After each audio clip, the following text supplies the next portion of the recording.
मेरे बेटे बहू मुझे एक एक रोटी के लिए तरसाते हैं। कमरे में बैठी हुई मालती जी के कानों में उनकी बहू की आवाज पड़ती है। माँ जी, आटा खत्म हो गया है, गेहूं को धुल के साफ कर देना जिससे मैं आटा पिसवा सकूं। और हाँ माँ जी, मैंने फ्रिज से मलाई निकाल कर रख दी है, 2 घंटे बाद मलाई से घी निकाल देना और यह काम आज ही कर देना। 2 दिन से मालती जी की तबीयत कुछ ठीक नहीं है, शायद सर्दी लगने की वजह से उन्हें बुखार हो गया है। वह अपनी बहू से कहती हैं, मीना मेरी तबीयत कुछ ठीक नहीं है, मलाई से घी तुम निकाल लो, मुझसे नहीं होगा। क्यों नहीं होगा? ऐसा मैंने क्या बता दिया जो तुमसे नहीं होगा? मलाई से घी ही तो निकालना है। वैसे भी कल तुम अपने छोटे बेटे बहू के घर जाने वाली हो।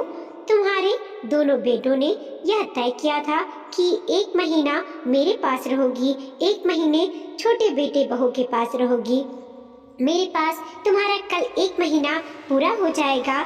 उससे पहले मैंने कुछ काम निकाल कर रखे हैं, करती जाना। कमरे में बैठी हुई मालती जी की बहू की बातें सुनकर दुखी हो जाती हैं और सोचती हैं, बहू को काम की पड़ी है, मेरी तबीयत की नहीं। और कल की उस बात को याद करने लगती हैं जब उन्होंने बहू से कुछ पैसे मांगे थे और कहा था कि डॉक्टर को दिखाने चलो, मेरी तबीयत ठीक नहीं है। तो बहू ने यह कहकर मना कर दिया था कि डॉक्टर को दिखाने की जरूरत नहीं है, इतना तुम्हें कुछ नहीं हुआ है। और अभी 2 दिन बाद तुम अपने छोटे बहू बेटे के घर जाने वाली हो, उन्हीं से बोलना डॉक्टर को दिखाने के लिए। हम नहीं दिखाएंगे डॉक्टर को दिखाने के लिए। तो बहू ने छोटा बेटा बहू के लिए बोल दिया, लेकिन काम के लिए आज ही सब कुछ कराना है।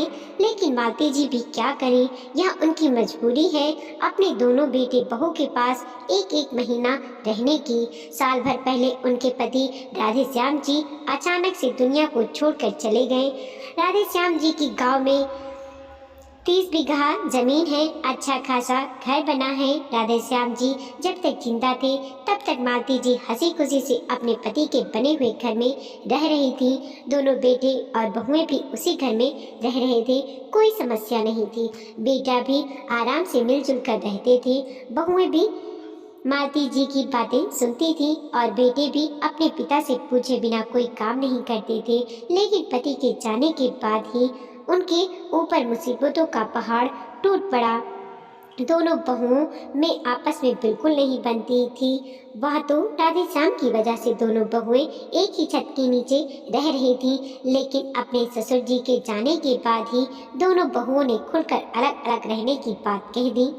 जब बहू ने अलग घर बसाने की बात की तो मालती जी को बहुत बुरा लग रहा था।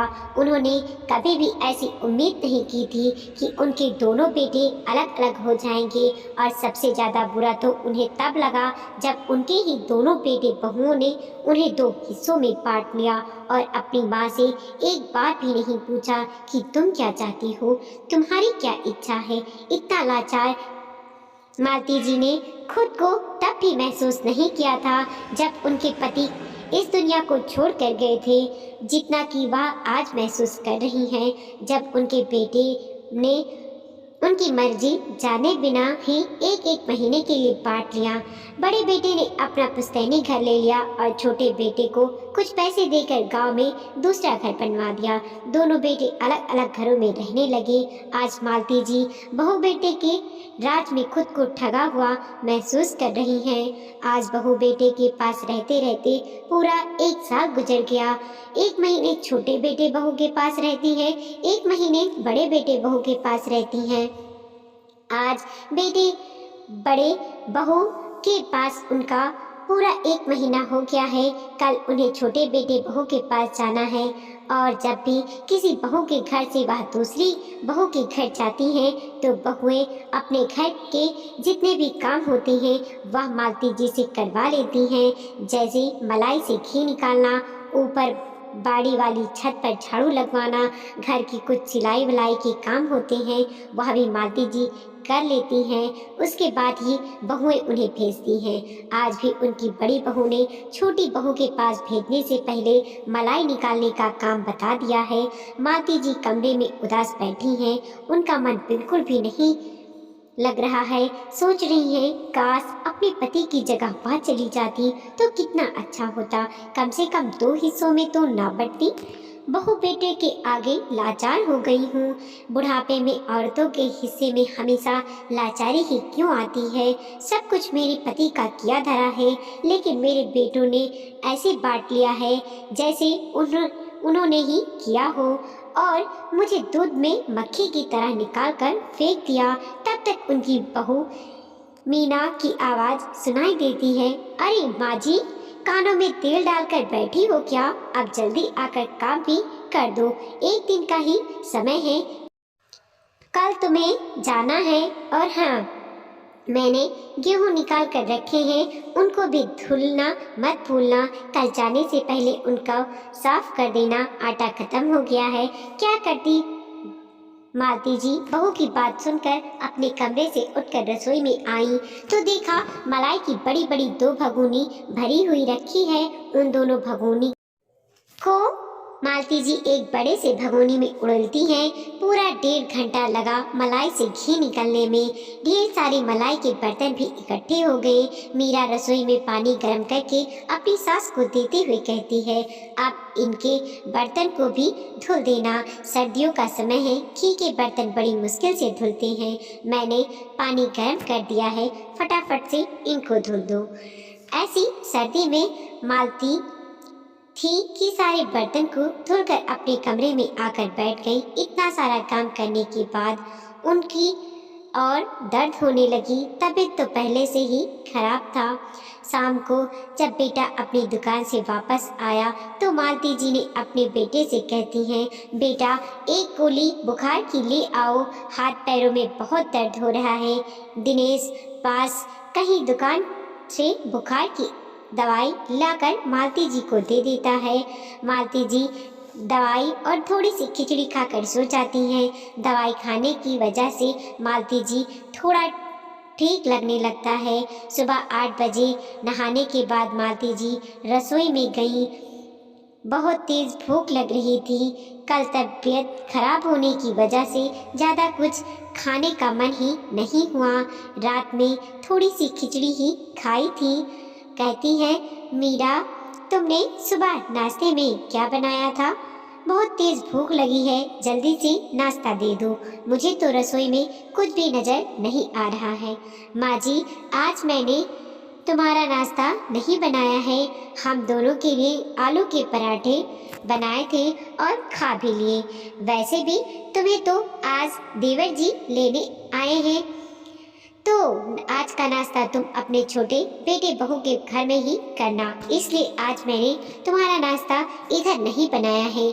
बहू, जब तुम नहाने गई थी तो छोटी बहू का फ़ोन आया था कि वह तो 2 दिन के लिए मायके जा रही है, तो अभी 2 दिन तक मैं तुम्हारे घर में ही रुकूंगी, उधर जाकर भी क्या करूंगी। मालती जी की बात सुनकर मीरा का मुंह बन जाता है।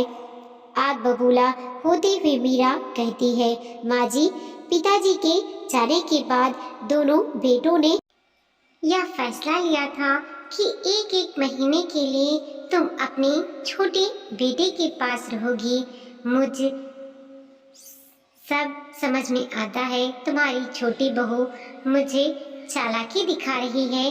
अगर तुम मेरे साथ 2 दिन ज़्यादा रहोगी तो ध्यान रख लेना, बाद में भी 2 दिन बाद ही आना। मैं 1 महीने से 1 दिन भी ज़्यादा नहीं रखूंगी। बहू की ऐसी बातें सुनकर मालती जी की आंखों के आंसुओं से सराबोर हो गई। बहू की बात सुनकर वह कमरे में आकर बैठ गईं। आंखों के आंसू रुकने का नाम ही नहीं ले रहे थे। अपने ही घर में परायों की तरह रहना पड़ रहा है। अपने ही घर में बहू बेटों ने बांट लिया है। मुझे कैसे दिन देखने पड़ रहे हैं। जिस घर को मैंने इतने प्यार से सजाया संवारा था, उस घर में अपने छोटे छोटे बच्चों को बड़ा किया था, आज उसी घर में मुझे महीने भर की रहने की परमिशन दी गई है। अपने ही घर में 1 महीने से 1 दिन भी ज़्यादा नहीं रह सकती हूँ।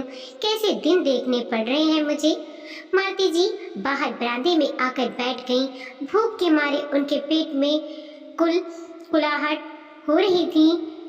बहुत देर तक बैठी रहीं कि कुछ खाने को मिल जाए। जब उन्हें बड़ी बहू के घर में कुछ मिलने की आस नहीं रही तो उन्होंने अपने छोटे बेटे को फोन किया और कहा, बेटा मुझे अपने घर ले चलो, बहू नहीं है तो क्या हुआ, तुम तो हो। मालती जी की बात सुन करके पास के ही घर में रहने वाला छोटा बेटा अपनी माँ को अपने घर तो लेकर गया, लेकिन उनके घर जाकर जब उन्होंने घर का नजारा देखा तो देखकर दंग रह गईं। बहू के कमरे में ताला लगा है। बहू घर में सभी कमरों में ताला लगा कर गई है, साथ ही साथ रसोई का खाना भी बाहर निकाल कर गई है। मालती जी को बहुत तेज भूख लग रही है। वह अपने बेटे से कहती है कि बेटा रसोई में कुछ खाना रखा हो तो मुझे दे दो।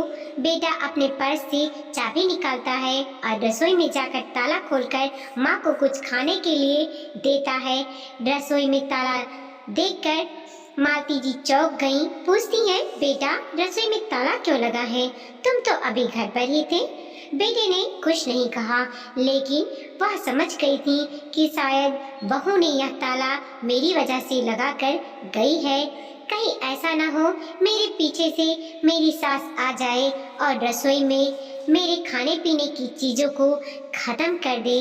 बेटा भी अपनी माँ को हिदायत देकर अपनी खेती बाड़ी के काम को देखने चला गया, लेकिन माँ से कह कर गया कि अपने कमरे में चुपचाप से बैठना, पूरे घर में डोलने की जरूरत नहीं है। अगर कोई भी घर की चीज इधर से उधर हुई तो तुम तो अपनी छोटी बहू का स्वभाव जानती हो, तुमसे बहुत गुस्सा करेगी। मैं भी कुछ नहीं कह सकता हूँ। मैंने तुम्हारे खाने के लिए रोटियां और दाल निकाल कर कमरे में रख दी है, वही खा लेना। बेटा बहू के रवैयों को देखकर मालती जी अपने बेटे से यह भी नहीं कह पाई कि बेटा ऐसी सर्दियों में ठंडी दाल और रोटी मुझसे नहीं खाई जाएगी। तुम रसोई में ताला लगाकर मत जाओ, मैं कम से कम खाना तो गर्म करके खा लूंगी। लेकिन उनकी अपने बेटे से कुछ भी कहने की हिम्मत नहीं हुई। एक दिन तो उनका अपने छोटे बहू बेटे के घर कट गया, क्योंकि पहले तो छोटे बहू बेटे के दो छोटे छोटे बच्चे हैं जिनकी वजह से उनका मन लगा रहता था। लेकिन बहू अभी 2-4 दिन के लिए मायके गई है तो अपने बच्चों को भी साथ ले गई है और छोटा बेटा भी अपने काम की वजह से घर से बाहर रहता है। अकेले घर में मालती जी का मन नहीं लगता, इसलिए वह एक दिन अपने बेटे से कहती है, बेटा शाम के समय वह 2 घंटे के लिए मंदिर जाया करेंगी। उधर उनके ही उम्र की कुछ औरतें आती हैं जहां उनका मन लग जाएगा। बेटे ने हाँ कर दिया, क्योंकि उसे लगा अच्छा है बुढ़िया 2 घंटे के लिए घर से तो जाएगी। अब रोज शाम के समय मालती जी मंदिर में जाती और वो 2 घंटे उनके बहुत ही सुकून के साथ बीत जाते। 4 दिन बाद उनकी छोटी बहू भी मायके से वापस आ जाती है। मालती जी से उनकी बहू कहती है, माँ जी मैंने लाल मिर्च और खड़ा मसाला निकाल कर रखा है, सिलबट्टे से कूट देना खत्म हो गया है। जब भी इस तरह के काम होते हैं दोनों बहुएं मालती जी को ही पकड़ा देती हैं। लाल मिर्च पीसने की वजह से उनकी आंखों से लगातार आंसू बह रहे हैं। सारा काम करने के बाद वह शाम के समय जब मंदिर गई तो मंदिर में उनके साथ भजन कीर्तन करने वाली निर्मला जी ने पूछा, अरे मालती जी आज तुम्हारी आंखें इतनी लाल क्यों हैं? क्या हुआ, कोई बात है क्या? अगर कोई बात है तो तुम मुझे बता सकती हो। मालती जी अपनी सहेली की बात सुनकर कुछ भी नहीं कहती हैं, लेकिन कहीं ना कहीं निर्मला जी उनकी परिस्थितियों को समझ जाती हैं, क्योंकि वह भी बेटे बहू वाली हैं। उनके घर में तो 3-3 बेटे और 3-3 बहुएं हैं, तो वह भी बेटे बहुओं की परिस्थितियों से और बुजुर्गों की परिस्थितियों से बहुत अच्छी तरह से परिचित थीं। एक दिन वह मालती जी से कहती हैं, मालती हम सभी औरतें पास में ही मनसा देवी का मंदिर है, उधर दर्शन के लिए जा रहे हैं। तुम भी हमारे साथ चलो। हम सब गांव की औरतों ने मिलकर चंदा इकट्ठा किया है, उसी से एक बस बुक करवाई है। सभी उस बस से मनसा देवी दर्शन के लिए जा रही हैं। तुम्हें भी हमारे साथ चलो, अच्छा लगेगा। मालती जी का जानने का मन तो बहुत था, लेकिन अपने बेटे बहू से पूछे बिना वह हाँ नहीं करना चाहती थी, क्योंकि पता नहीं बेटे बहू उन्हें जाने भी देंगे या नहीं। घर आकर वह अपने छोटे बेटे बहू से इस बारे में बातें करती हैं तो दोनों ही मना कर देते हैं और कहते हैं, गांव के मंदिर में जाती हो इतना बहुत है, कहीं बाहर जाकर दर्शन करने की जरूरत नहीं है। सभी जगह भगवान एक जैसे होते हैं और तुम बुढ़ापे पर घर पर बैठे बैठे या फालतू के खर्चे मत लगाया करो। देखती नहीं हो घर में कितने खर्चे हैं, तुम्हारी दवाइयों पर भी कितना खर्चा होता है। बच्चे पढ़ने के लिए हो गए हैं, ऊपर से यह खेती किसानी का काम, कभी फसल अच्छी होती है तो कभी नहीं होती है, और कभी कभी तो बेमौसम बरसात पूरी फसल को बर्बाद कर देती है और तुम्हें घूमने की पड़ी है। अपने बेटे बहू की बात सुनकर मालती जी चुप हो गईं। छोटे बेटे बहू ने उन्हें इस तरह से झिड़क दिया था कि अब उनकी हिम्मत बड़े बेटे बहू से इस बारे में बात करने की नहीं थी। दूसरे दिन मंदिर में निर्मला जी मालती जी से पूछती हैं, बताओ मालती, क्या कहा तुम्हारे बेटे बहू ने?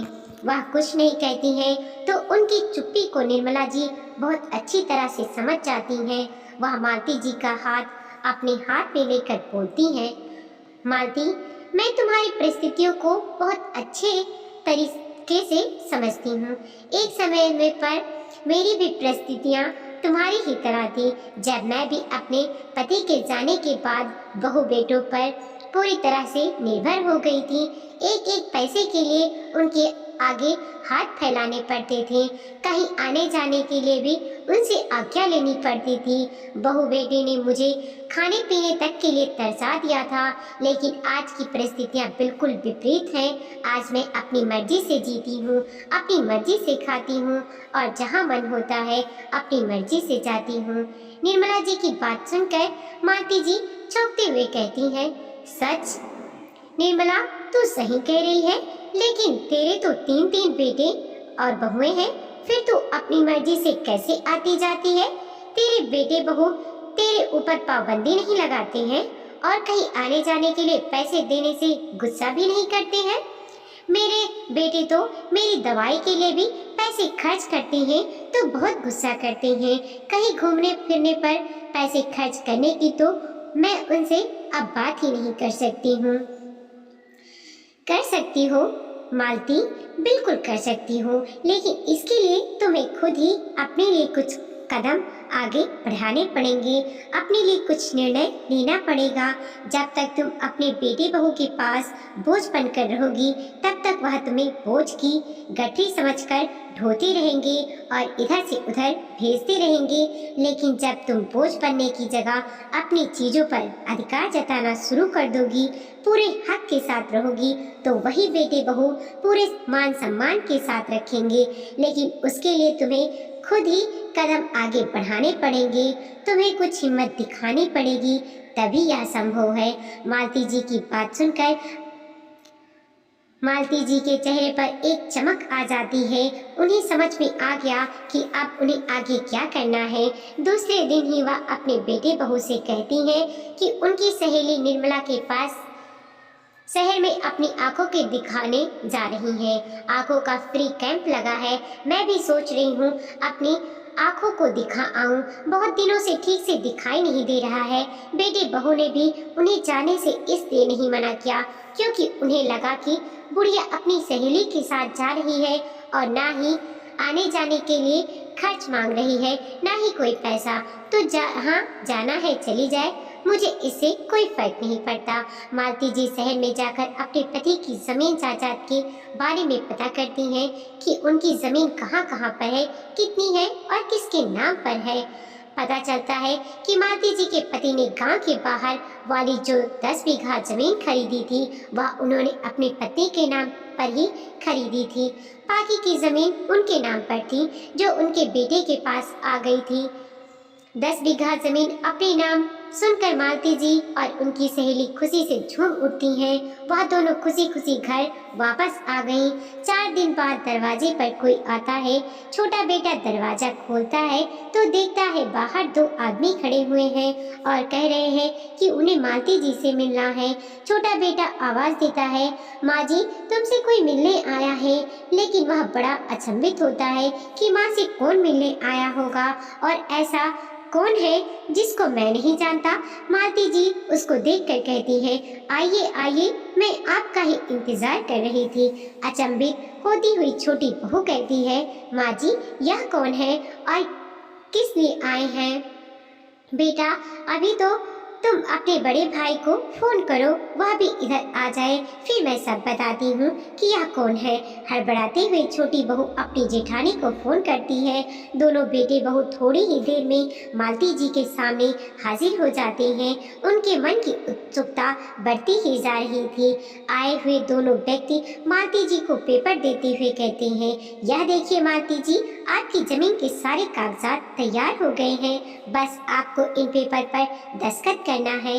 उसके बाद यह सारे पैसे आपके हो जाएंगे। मैं आपको आपकी जमीन के मुंह मांगे दाम देने के लिए तैयार हूँ और बस पूरे 10 बीघे जमीन हम लोग खरीद लेंगे। पास में खड़े हुए दोनों बेटे बहू उन दोनों व्यक्तियों की बातें सुनकर अवाक रह गए कि माँ के नाम 10 बीघा जमीन है और माँ हम दोनों को बिना बताए ही उन जमीन को बेच रही हैं। बड़ा बेटा चिल्लाते हुए कहता है, माँ तुम पागल हो गई हो? पिताजी की खरीदी हुई जमीन बेच रही हो? लोग तो अपने बच्चों के लिए जमीन जायदाद खरीद कर रखते हैं और तुम बेच रही हो, तुम्हें शर्म नहीं आती? मालती जी उठकर दोनों बेटे के गाल पर एक एक जोरदार चाटा लगाती हैं। तुम लोगों को शर्म आती है?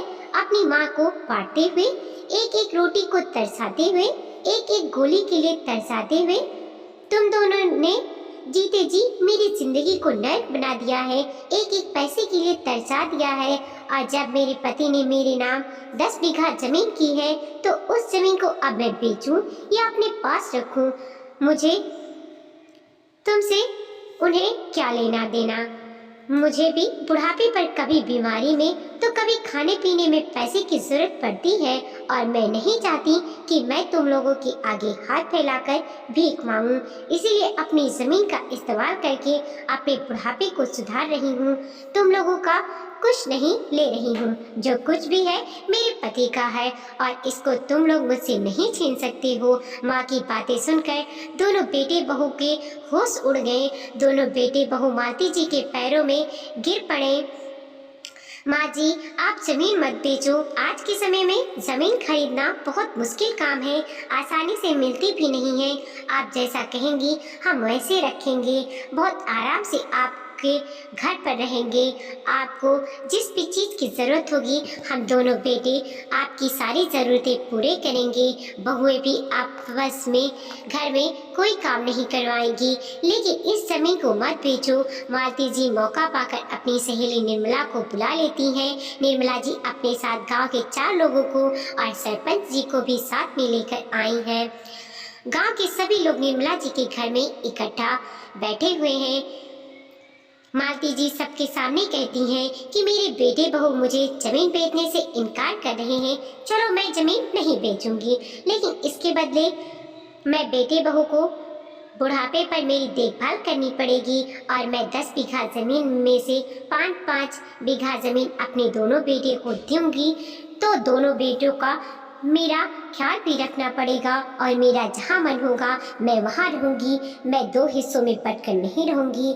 आप सबको तो पता है 10 बीघा जमीन की कीमत कितनी होती है, लाखों रुपए हैं। तो क्या जरूरत पड़ने पर बहू बेटी मेरे ऊपर या मेरी दवाइयों पर 1000-500 रुपए खर्च नहीं कर सकती हैं? इसलिए आप सबके सामने मैं चाहती हूँ कि मेरे बेटे बहू ये वादा करें कि वह मुझे महीने के 5,000 रुपये खर्च के लिए देंगे, मेरी अच्छी तरह से देखभाल करेंगे, मैं अपने पति के पुश्तैनी घर में रहूंगी। आप मुझसे बुढ़ापे पर काम नहीं बनते हैं, मैं घर की कोई काम नहीं करूंगी, जितना जब जरूरी होगा करूंगी। मुझे सुबह शाम समय से खाने के लिए दिया जाएगा। अगर बहू बेटे मेरी इन सारी शर्तों को करने के लिए तैयार है तो ही मैं अपनी जमीन नहीं बेचूंगी, वरना लाखों रुपए की जमीन बेचकर आराम से मैं अपने घर में रह सकती हूँ। और यह मत भूलना कि जिस घर में तुम रह रहे हो वह तुम्हारे पिताजी का बनवाया हुआ पुश्तैनी मकान है, उसको भी मैं तुमसे छीन सकती हूँ। अपनी माँ की 4 लोगों के बीच इस तरह की बातें सुन करके बेटे बहू के पसीने छूट गए। उन्हें लगा कहीं ऐसा ना हो माँ सच में जमीन बेच दे, घर भी छीन ले तो उनका क्या होगा। मालती जी के पैरों में पड़कर उनकी हर एक शर्त मानने के लिए बेटे बहू तैयार हो गए। माँ तुम जैसा कहोगी हम वैसा करने के लिए तैयार हैं। मैंने बाहर वाला कमरा तुम्हारे लिए साफ करवा दूंगा, आराम से उस कमरे में रहो। और बहू भी अब तुमसे किसी भी काम के लिए नहीं कहेंगी, आराम से अपना बुढ़ापा गुजारो। सभी लोग मालती जी के साहस की सराहना करते लगते हैं कि बुढ़ापे पर सुखी रहना है तो कठोर बनकर ही रहना पड़ेगा, वरना लाचार बनने से तो जिंदगी नर्क बन जाती है। और यह कलयुग है, इधर हर किसी को अपना सोच कर चलना पड़ता है, समय का कुछ पता नहीं कब कौन बदल जाए। बेटे बहू की बात सुनकर मालती जी अपनी सहेली निर्मला की तरफ मुस्कुरा कर देखती हैं और उनको धन्यवाद देती हैं। मालती जी अब अपने पुश्तैनी घर में आकर आराम से रहने लगी। बेटे बहू उनको महीने में पैसे देते हैं जिससे वह अपनी दवाइयों का और जो भी उन्हें खरीदना होता है आराम से खर्चा चला लेती हैं। दोनों बेटे बहू अपने उन्हें हाथों में रखने लगे हैं। तो दोस्तों आज के समय में बुढ़ापे पर बेटे बहू से ज्यादा पैसे और प्रॉपर्टी काम आती है। अगर आपके पास बुढ़ापे में कोई प्रॉपर्टी है तो आप उस प्रॉपर्टी का इस्तेमाल अपने बुढ़ापे में अपने अच्छे बुढ़ापे के लिए कर सकते हैं। बेटे बहू तो सब कुछ लेने के बाद भी आपको एक कोने में रखने की कोशिश करेंगे, लेकिन हिम्मत बुजुर्गों को दिखानी पड़ेगी अपने बुढ़ापे को सुधारने के लिए। हालांकि सब घरों में ऐसा नहीं है, लेकिन बहुत घरों में भी ऐसा होता है। तो जहाँ पर बुजुर्गों की ऐसी परिस्थितियां हैं, उन्हें अपनी प्रॉपर्टी का इस्तेमाल अपने बुढ़ापे को सुधारने के लिए ज़रूर करना चाहिए।